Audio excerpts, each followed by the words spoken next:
태초에 가정이 있었으니. 아멘. 태초에 가정이 있었습니다. 태초에. 이런 질문을 한번 해봤습니다. 여러분들의 가정, 우리가 또 가정을 생각해 볼 때 천국은 어떤 곳이냐 라고 묻는다면 여러분들의 대답은 어떻게 하시겠습니까? 천국은 어떤 곳이냐? 천국은 우리 가정 같은 곳입니다 라고 하면 얼마나 좋겠습니까? 그죠? 천국은 우리 가정 같은 곳입니다. 뿐만 아니라 나는 우리 아버지와 같은 남자라면 결혼하고 싶어요. 요만할 때 철 모르는 딸내미한테 늘 우리 들어왔던 얘기 아니겠습니까? 그죠? 그러니까 이제 아들들이 하는 말, 우리 엄마 같으면 장가 가도 되겠는데, 이런 말을 들을 때 얼마나 행복하겠습니까? 저는 이제 기쁘면 너는 너 엄마 같은 여인을 만나야 된다 늘 얘기하거든요. 안 믿으시는 말 보이시네. 아주 비웃으시네. 한 사람은 지금 아주 심각한 얼굴 앉아있고 그래요. 얼마나 좋을까 이런 생각. 근데 거꾸로 생각을 해봤습니다. 거꾸로 생각했는데 나는 아빠 같은 남자랑 절대 결혼 안 해. 심각하지. 갑자기 심각해지지 않습니까? 또 어떤 경우는 나는 우리 엄마 같은 여자와 살려면 차라리 결혼하지 않을 거야. 심각해집니다. 그렇죠? 그래서 이렇게 이런저런 생각을 해보다가 진짜 하나님이 보시기에 심히 좋은 가정은 어떤 가정일까? 하나님이 원하시는 가정이 있을 텐데 정말 원하는 가정은 어디에 있을까? 라고 이렇게 고민을 하면서 성경 말씀을 보다가 발견된 곳이 어딘가 하면 창세기에서 하나님이 태초에 에덴 동산에 만드셨던 그 가정을 보시고 하나님이 유일하게 보시기에 좋았다라고 말씀하시더라는 겁니다. 그래서 하나님께서 만드신 그 가정, 보시기에 심히 좋았던 그 가정과 지금 내가 정말 힘을 다해서 믿음으로 또 지켜내고 보존하고 있는 우리의 가정을 비교하면서 오늘 우리들의 가정은 어떠한가? 라고 하는 것을 우리가 진단하고 또 하나님이 원하시는 그 방향으로 우리가 조정할 수 있는 그런 시간이 되면 좋겠다 싶은 생각이 듭니다. 오늘 본문 말씀에 있는 그 말씀처럼 태초에 하나님께서는 가정을 만드실 때 어떠하셨길래 그렇게 좋으셨을까? 라는 거예요. 한번 하나님께서 만드신 가정은 어떤 것인지 우리 한번 보시자라는 겁니다. 창세기 1장 28절입니다. 같이 한번 읽어볼까요? 시작. 하나님이 그들에게 복을 주시며 하나님이 그들에게 생육하고 번성하여 땅에 충만하라. 땅을 정복하라. 바다의 물고기와 하늘의 새와 땅이 움직이는 모든 생물을 다스리라 하시니라. 아멘. 우리가 1장 말씀을 읽었는데 2장 말씀에 보면요, 하나님께서 이렇게 가정을 만드시고 이렇게 다 축복을 주시고 난 다음에 심히 좋아하다 말씀을 하시더라고요. 그런데 그 가정을 만드실 때에 만드는 그 자체만으로도 기뻐하셨겠는데 그것보다 더 좋았던 이유가 어디에 있었는가 하면 그 가정이 어떤 방향과 어떤 목적을 가지고서 그 구성원들끼리 이루어져 나가는 모습이 있을 때 그 모습이 너무너무 아름답게 보시고 계신다는 걸 가르쳐주고 있습니다. 다시 한 번 더 생각을 해보세요. 하나님께서 아담과 하와가 주축이 되어지는 가정을 만드시고 이런 명령을 주셨습니다. 그죠? 한번 보십시다. 어떤 명령입니까? 그들에게 생육해라. 번성하여 땅에 충만해라. 이 생육하고 번성한다는 게 충만한다는 말하고 다 같은 말이잖아요. 그죠? 이렇게 땅을 충만하고 또 그 다음에 어떻게 하래요? 땅을 정복해. 이것도 충만하고 똑같잖아요. 충만이나 정복이나 그죠? 그리고 난 다음에 중요한 겁니다. 하늘과 땅과 바다의 모든 생물들을 어떻게 하래요? 다스려라. 그리고 다스리는 이 모습을 보고 그대로 되니라. 그리고 심히 좋았더라. 라는 겁니다. 하나님이 가정이라고 하는 것을 만드시고 그 가정의 분명한 방향과 목적을 탁 심어 놓으셨는데 그 가정이 그와 같은 일들을 하는 것을 보니까 너무너무 좋았다라는 겁니다. 왜 그렇게 좋으셨을까 하는 것을 생각을 해보니까 하나님이 아담과 하와를 만들 때 누구를 모델로 삼으셨습니까? 그렇죠? 내 목사를 모델 삼으면 큰일 나는 겁니다. 그렇죠? 누구를 형상과 누구의 모양대로 만드셨습니까? 하나님. 맞아요.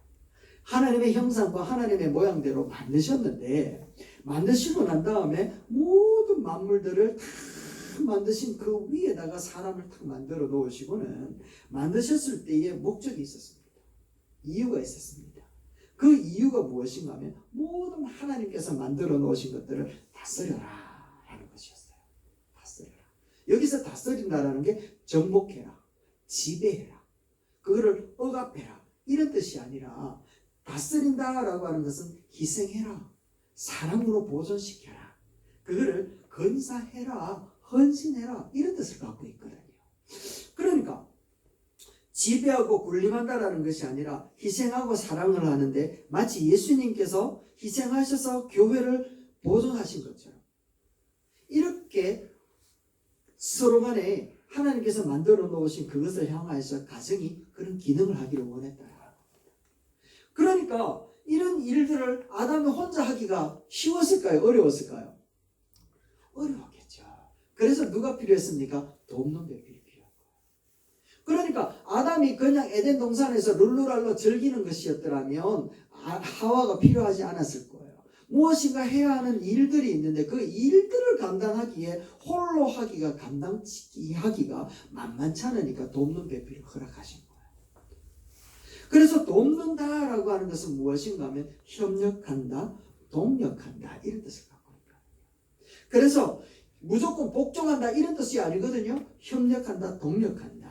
태초에 하나님이 창조하신 가정은요, 방향과 목적이 분명했습니다. 뚜렷했습니다. 모든 만물들을 잘 매니지먼트 해라, 관리해라 이런 뜻을 갖고 있습니다. 그 관리를 하기 위해서 그 구성 요소에 가정을 허락해 놓으시고 가정 안에서는 아담은 하와를 예수님이 교회를 사랑하여서 자기를 희생한 것처럼 또 하와는 아담을 교회가 예수님을 섬기고 봉사하고 헌신하는 것처럼 하와가 아담에게 이렇게 동력해내는 것, 그런 조직 속에서 가정을 구성하고 구성되어진 가정이 하나님이 원하시는 방향대로 이렇게 나아가는 그것을 하나님 보시기에 진짜 좋았다라고 얘기하는 겁니다.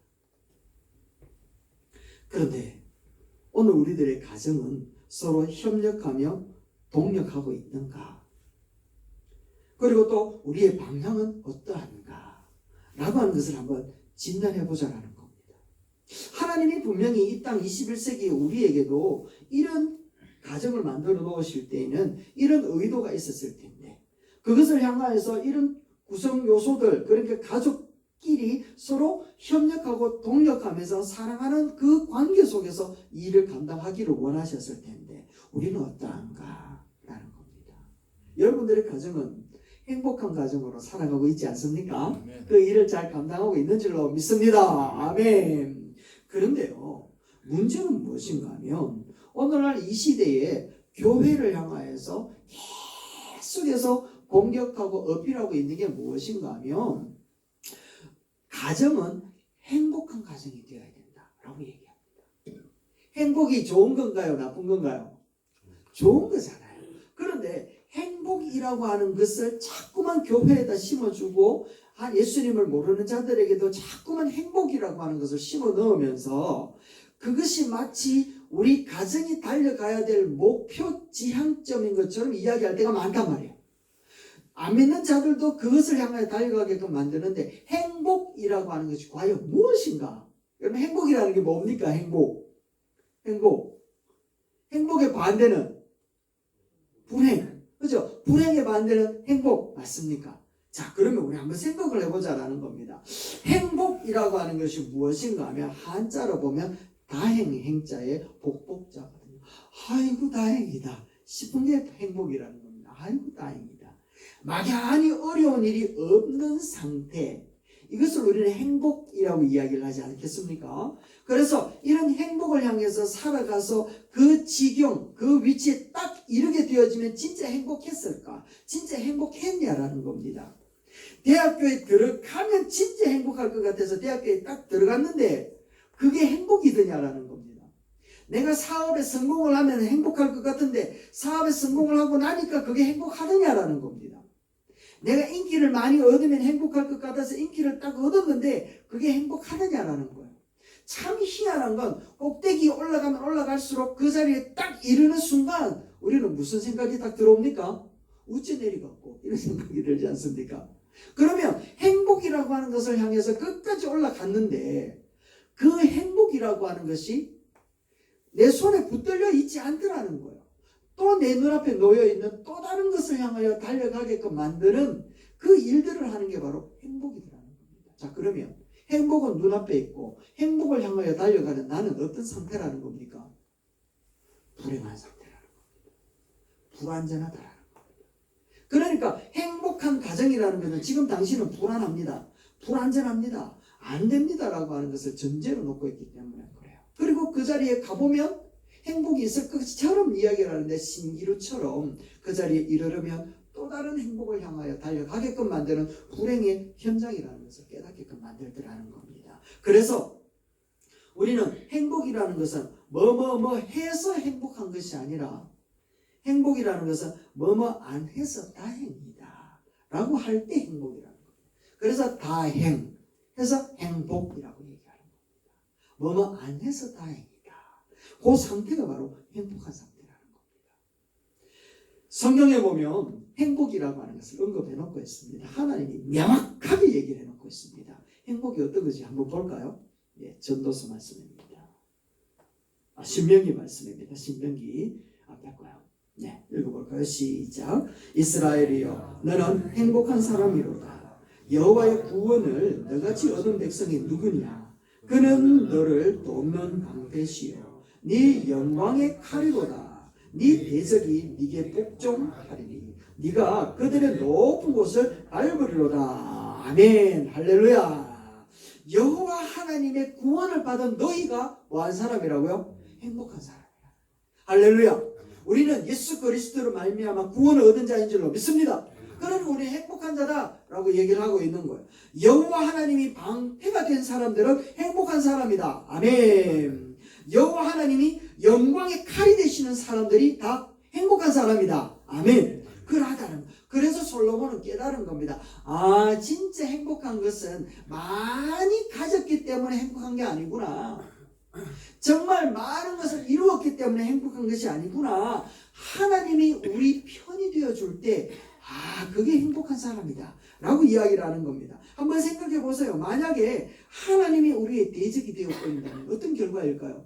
얼마나 마음에 갑갑해지지 않습니까? 끔찍하지 않습니까? 그래서 하나님이 우리의 대적이 되지 않는 게 얼마나 다행이고 하는 게 행복이라니까요. 행복이라고 하는 것은 바로 여호와의 구원을 받은 자가 행복한 사람인 줄로 믿습니다. 아멘. 여호와 하나님의 구원함을 받은 자에게 하나님은 날마다 하나님이 우리의 편이 되어 주시는 줄로 믿습니다. 아멘. 그래서 전도서 말씀의 6장 2절 솔로몬은 이렇게 이야기를 하는 거예요. 읽어볼까요? 시작. 어떤 사람은 그의 영혼이 바라는 모든 소원에 부족함이 없어 재물과 부요와 존귀를 하나님께 받았으나 하나님께서 그가 그것을 누리도록 허락하지 아니하셨으므로 다른 사람이 누리나니 이것도 헛되어 악한 병이로다. 아멘. 할렐루야. 행복이라는 게 바로 여기에 있다니까요. 여러분, 여호와로 말미암아 구원을 받은 자기 때문에 얼마나 다행이냐. 하나님 없이 세상의 모든 소망과 꿈으로 계획했던 것을 다 이루어 부족함이 없다 할지라도 하나님이 그거 누리지 못하도록 누리도록 허락하지 않으면 그거 다 헛하지 않겠느냐. 그러니까 하나님이 우리 편 된 게 얼마나 다행이고 할렐루야. 하나님의 구원을 받은 자가 얼마나 행복한 사람인지 좀 알아라 라고 얘기를 하고 있다는 겁니다. 그래서 하나님 앞에 구원함을 받은 사람들은 다 행복한 사람들이라는 겁니다. 우리는 하나님께로부터 받은 것을 누리는 자들이잖아요. 여러분들은 하나님의 은혜를 누리고 계십니까? 구원을 누릴 수 있게 되기를 주의 이름으로 축원합니다. 이것이 바로 우리의 행복이라는 거예요. 하나님의 구원을 누리고 하나님의 은혜를 누리고 하나님이 지금 이 순간 나에게 허락해 주신 것을 누릴 수 있는 사람이라면 하나님께서 누리도록 허락하여 주신 것을 받아들이고 하나님께서 허락하여 주신 것을 받는 행복한 사람인 줄로 믿습니다. 그런데 문제는 뭐예요? 우리가 이거를 모른다는 거예요. 이건 모른다는 거예요. 구원의 은혜를 누릴 수 있는데 하나님께서 누리도록 허락하여 주신 것이 있는데 그럼에도 불구하고 우리는 그것을 누리지 못하고 알지 못함으로 늘 허덕이고 있는 게 바로 우리들의 모습이 이게 안타깝다라는 거죠. 태초에 가장 이상적인 가정의 모델을 보여주셨는데 그 가정은요 하나님께서 허락하신 사명이 분명했고 또 그것을 위하여서 서로 사랑하는 가족 구성원으로 분명하게 그들의 삶을 영위하여 갈 수 있었더랬습니다. 협력하고 도우면서. 그런데 그 가정이 깨어진 것이 왜 깨어졌습니까? 무엇이 들어왔기 때문입니까? 죄가 들어왔기 때문에. 죄가 들어왔기 때문에. 뭐가 들었다고요? 죄가 들어왔고요. 죄가 들어버리니까 가인 아담의 가정에서 죄를 짓고 에덴에서 추출되어졌잖아요. 그 추출되어진 그곳에서 아들을 낳을 것이다 라고 이야기를 할 때 그 가인을 탁 출산하고 난 다음에 아담과 하와 가정에 에덴의 축복이 회복되는 줄 알았습니다. 그래서 가인의 이름을 하나님으로 말미암아 덕남하였다 라고 얘기를 하잖아요. 그런데 문제는 뭐예요? 그 가정에 살인이 일어납니다. 아벨을 죽이는 그런 일들이 일어나더라는 거죠. 근데 하나님께서 찾아오십니다. 죄를 지은 가정에 변함없이 하나님은 조금 더 변함없이 찾아오신다는 거예요. 그런데 그 찾아오신 그 하나님 앞에 죄를 지은 이 가인이 하나님 앞에 대답하는 모습을 보면 너무나도 뻔뻔스러워요. 너무나도 뻔뻔스럽게 대답을 하고 있는 것을 우리에게 보여줍니다. 창세기 4장 9절입니다. 어떻게 뻔뻔스럽게 이야기를 하는지 두 가지입니다. 찾아볼까요? 시작. 여호와께서 가인에게 이르시되 네 아우 아벨이 어디 있느냐? 그가 이르되 내가 알지 못하나이다. 내가 내 아우를 지키는 자니까. 아멘. 무슨 말이지만 이 말을 하더라는 건 얼마나 뻔뻔합니까? 하나님은 그냥 죄를 짓는 게 당연한 인간들의 모습이니까 그들을 향하여서 여전한 모습으로 찾아왔음에도 불구하고 그래서 네 아우 아벨이 어디 있느냐 묻는 말은 회개해라 이 말이잖아요. 회개하면 되는데 뻔뻔스럽게 내가 내 아우를 알지 못합니다 라고 이야기를 합니다. 두 번째는요, 내 아우를 지킵니까? 라고 이야기를 하죠. 죄라고 하는 것이 그의 가정에 딱 들어와 버리니까 결국에는 에덴 동산 태초에 주셨던 그 가정이 하나님 보시기에 정말 좋았던 그 가정의 기능 두 가지가 딱 깨뜨려져 버렸습니다. 첫 번째 뭐라고요? 알지 못합니다 라고 얘기하잖아요. 알지 못합니다. 나와 무슨 상관이 있습니까? 나는 관심 없습니다. 내하고 무슨 관계가 있습니까? 라고 얘기를 하는 겁니다. 뻔뻔스럽게 얘기를 하잖아요. 아담의 가정을 창조하신 그 구조를 파괴하는 말입니다. 교회가 예수님이 교회를 사랑하고 동력하고 협력하는 자로 가정 구성원을 만들어 놓았는데 지금 죄가 탁 들어오니까 그 기능이 파괴되어 버린 거예요. 그래서 무슨 상관입니까? 내가 알지 못합니다. 그거 뭘 한지 내한테 왜 묻습니까? 그 사람 아벨하고 가인하고는 아무 상관없습니다 라고 하면서 하나님 앞에 이렇게 얘기를 하더라는 거죠. 하나님께서 주셨던 가정의 그 연결고리를 딱 깨뜨려 버렸다. 뿐만 아니죠. 뭐라고 이야기를 합니까? 내가 아우를 지키는 자니까 라고 얘기를 합니다. 이 말은 어디서 많이 들어보지 않았습니까? 지키는 자니까. 어디서 들어왔습니까? 하늘과 땅과 물속에 있는 모든 그 생물들을 어떻게 하라고요? 다스리라고 했잖아요. 다스리라. 이 다스린다 라고 하는 것이 지킨다 라고 하는 말과 같은 말이라는 겁니다. 내가 내 아우를 돌보는 자입니까? 시중 드는 자입니까? 파수꾼입니까? 내가 내 아우를 보호하고 지키고 또 다스리는 자입니까? 관리하는 자입니까? 라고 얘기를 합니다. 아담과 하와에게 주셨던 그 가정이 감당해야 될 사명, 생육하고 번성하고 충만해서 모든 것들을 다스리라고 이야기를 했던 그 일들에 대한 사명도 딱 깨뜨려 버리더라는 겁니다. 죄는요, 우리 가정 가운데 침투에 들어와 가지고 가정에 있는 가족들의 관계를 깨뜨리고 가정이 가야 될 방향도 깨뜨려 버리더라는 겁니다. 이게 훼손되어 버렸다는 걸 이야기를 하고 있습니다. 죄가 얼마나 무서운지 오늘 우리에게도 당연하게 이런 일들이 나타나고 있다는 겁니다. 굉장히 완악해요. 가인은 이렇게 하나님을 대적하다가 더 이상 행복한 가정과는 상관없이 살아가게 되어집니다. 그러다가 결국에는 창세기 11장에 가보면 가인의 후손이 무엇을 만드는가 하면 뭐 만듭니까? 11장에 가면 바벨탑을 만드는 거예요. 하나님을 대적하여 높아질 만큼 올라가자 라고 하면서 바벨탑을 만들고 하나님 앞에 심판을 받는 일들이 일어나게 되더라는 것이죠. 오늘 우리의 가정도 마찬가지라는 겁니다. 죄로 인하여 죽을 수밖에 없는 우리 인생들이 이루어 놓은 가정은요 마찬가지더라는 겁니다. 여러분 우리 똑바로 알아야 됩니다. 우리가 예수 그리스도 하나님으로부터 구원함을 받은 자들이기 때문에 행복한 가정이기 때문에 또 우리는 서로 협력하여서 하나님의 영광을 향하여 나아가야 된다는 것을 너무나도 잘 알지만 우리가 살아가고 있는 이 사회가 사회의 구조가 그렇게 살도록 우리를 만들지 못할 뿐만 아니라 우리 안에 있는 이 죄성들이 그런 하나님이 원하시는 가정을 만들어 가도록 내버려 두지 않더라는 겁니다. 그래서 여러분들이나 저나 몰라서 우리 가정을 그렇게 힘들어진 적이 아니잖아요. 다 아는데도 불구하고 그런 일들이 일어나더라는 겁니다. 그래서 우리가 주님 앞에 나와가지고 늘 하는 말이 무엇인가 하면 아이고 어찌할꼬 하는 말들이 우리 가운데 일어나지 않습니까? 이런 일들이 우리 가운데 일어나는 일들은 바울이 억수로 분명하게 이야기를 해놓았습니다. 내가 원하는 바 선은 내가 너무나도 잘 안다. 그런데 그 선을 행하지 못하고 도리어 원하지 아니하는 바 악을 자꾸만 행한다. 이게 바울의 고백이고 우리의 고백이더라는 겁니다. 내가 하나님 앞에 믿음으로 하면 할 수 있습니다. 이래가지고는 될 게 아니라니까요. 우리가 도덕과 윤리와 질서를 지켜낸다고 우리 가정이 그렇게 보존되는 게 아니라는 거예요. 우리가 너무나도 많이 경험해 보잖아요. 우리는 우리 의지대로 될 수 있는 게 아니에요. 다 알지만 아는데도 되지 않아요. 그래서 바울이 고백하는 것처럼 이런 고백이 나타날 수밖에 없어. 7장 24절 뭐라고 이야기하는가 하면 오호라 나는 권고한 사람이로다. 누가 사망의 몸에서 나를 건져낼까? 이런 고백을 하더라는 겁니다. 이런 탄식이 죄를 범한 우리 모든 사람들에게 일어나는 자연스러운 현상이라는 겁니다.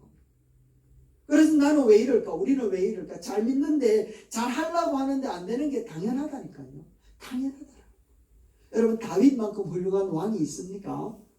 그죠? 다윗만큼 훌륭한 왕이 없잖아요. 그런데 다윗 같은 경우에도 아무리 뛰어난 왕이라도 그의 가정은 제대로 안 되더라는 겁니다. 당연하더라니까요. 그래서 아버지를 반역하는 아도나이, 압살롬 이런 아들들도 나오지 않았습니까? 뿐만 아니라 사무엘도 마찬가지입니다. 당대 최고의 선지자였습니다.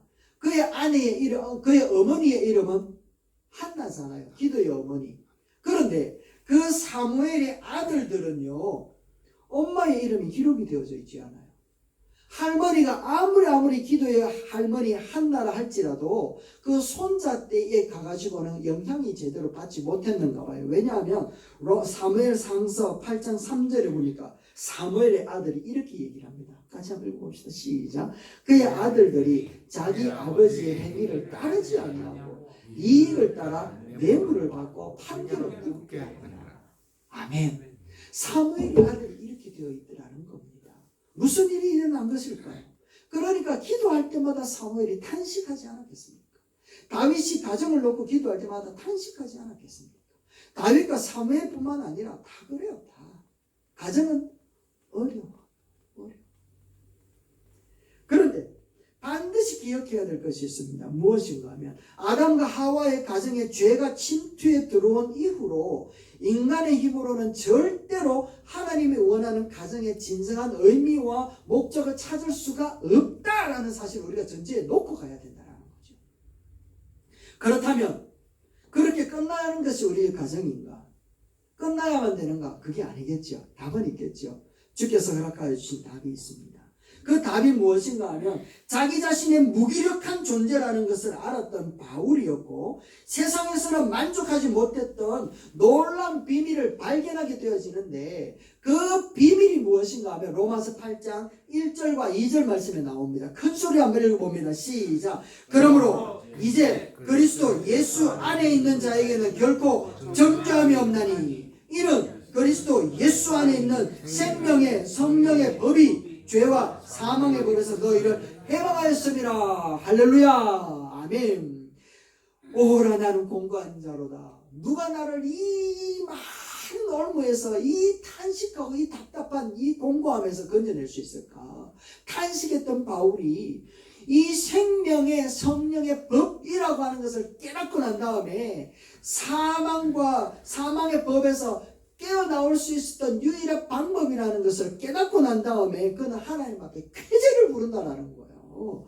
죄 가운데 허덕이며 탄식하는 우리의 가정이 회복되어지고 방향이 분명하고 목적이 회복되어지는 유일한 길이 있다면 그 길은 바로 우리가 예수 그리스도 안에 있어야 되는 줄로 믿습니다. 아멘. 그리스도 예수 안에 있는 생명의 법이 우리 가정을 지배하고 다스릴 수 있도록 우리가 날마다 기도하는 방법밖에 없는 줄로 믿습니다. 아멘. 그래야 우리를 붙들고 있는 죄와 사망의 법 아래로 끌고 가려고 하는 이 힘을 이길 수가 있다는 거예요. 이 사회 구조 속에 팽배하게 놓여 있는 이 죄라고 하는 부분들을 우리가 이길 수 있다는 것을 얘기를 하고 있습니다. 누가 봐도 초라한 가정이 있었습니다. 누가 봐도 초라했어요. 참 지질이 공상이다라는 그런 생각이 드는 가정이 있었어요. 그런데 참 희한한 것은 그 가정 가운데에 웃음소리가 끝나지가 않다는, 끊이지가 않다는 겁니다. 그래서 지나가는 나그네가 참 희한하다. 정말 누가 봐도 초라한 가정인데 그 가정이 저렇게 웃음소리가 끝나지 않고 정말 저렇게 행복할 수 있는 이유가 어디 있을까 하면서 이렇게 넌지시 기다려보며 지켜봤대요. 한 날 저녁에 딸아이가 아버지의 심부름을 맡아가지고 아버지가 목마르다 밥을 식사를 하다가 물 한 그릇 가온다. 딸이 가가지고 부엌에서 물을 뜨거우다 엎어져 버린 거예요. 그러니까 아버지가 그 자리에 벌떡 일어나가지고 딸내미 무릎을 탁 들면서 미안하다. 내가 물을 직접 떠먹을 수 있을 텐데 너한테 시켜서 미안하다. 엄마가요 그 자리에서 벌떡 일어나가지고 딸이 쫓아가가 야 미안하다. 내가 미리 물을 뜨거웠어야 되는데. 동생이 벌떡 일어나가지고 언니야 미안하다 내가 가도 되는데 엎어졌던 가도 야 일어나가는 아버지 어머니 동생아 미안하다 내가 괜히 엎어져가 그런 말을 유치원 때부터 배웠어야 되는데 이렇게 얘기를 하더라는 겁니다.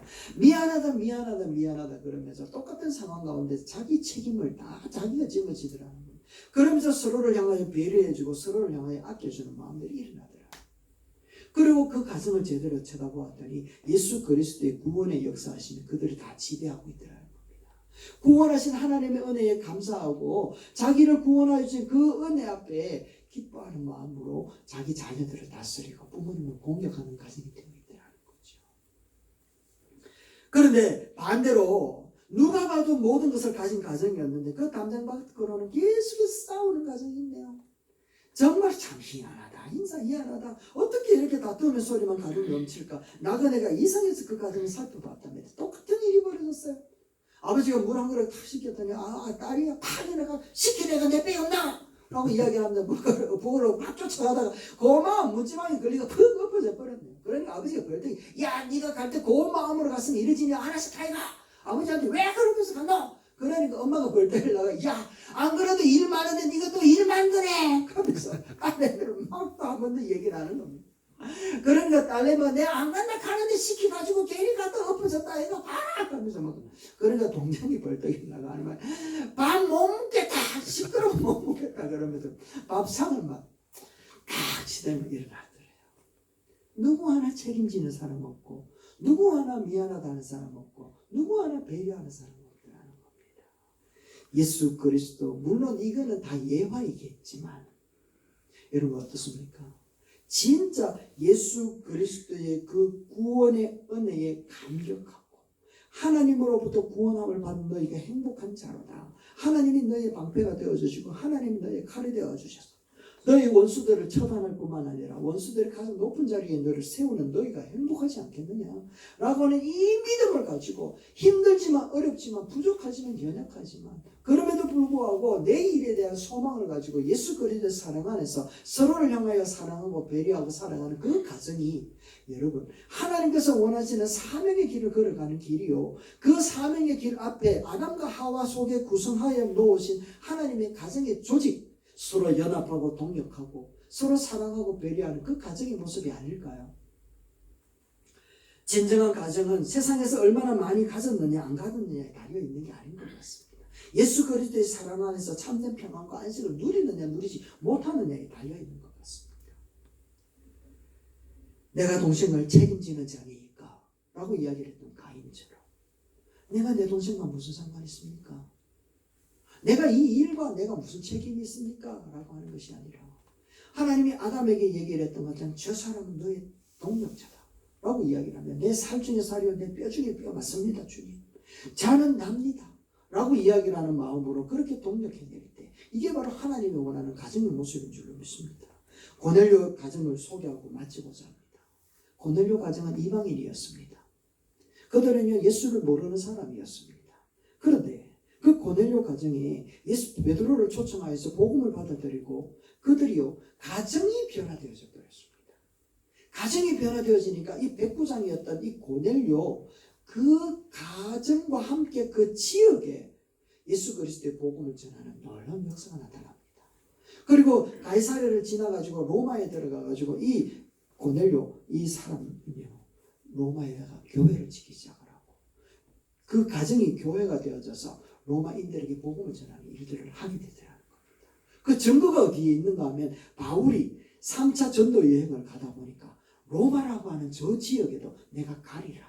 내가 스페인까지 복음을 전할 텐데 로마에 있는 교인들 너희들이요. 내가 땅끝까지 복음을 전하는데 후원자가 되어주면 안 되겠느냐 라고 얘기합니다.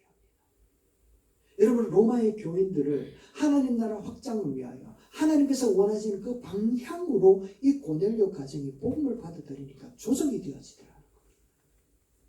그리고 온 가정이 하나가 되어서 합심하여 하나님의 영광을 위하여 교회의 전초 기지가 되더라는 것이지요.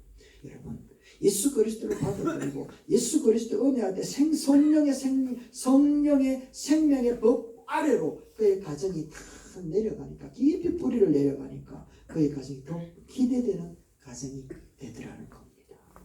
자 그렇다면 우리가 생명의 성령의 법 아래로 우리가 살아간다는 것은 어떻게 살아가야 되는 것일까요? 다음 주에 알아보겠습니다. 마지막 한 구절 우리가 읽고 마칩시다. 시편 127편 1절입니다. 시작. 여호와께서 집을 세우지 않으시며 세우는 자의 수고가 헛되며 여호와께서 성을 지키지 않으시며 파수꾼이 깨어 있으니 헛되도다. 아멘. 여호와께서 우리 가정을 지켜주기를 소원하는 마음으로 오늘도 믿음으로 생명의 성령의 법이여 우리를 다스려 주옵소서 하는 마음으로 우리 가정을 하나님께 드리는 저와 여러분 되시기를 주의 이름으로 축원합니다. 아멘.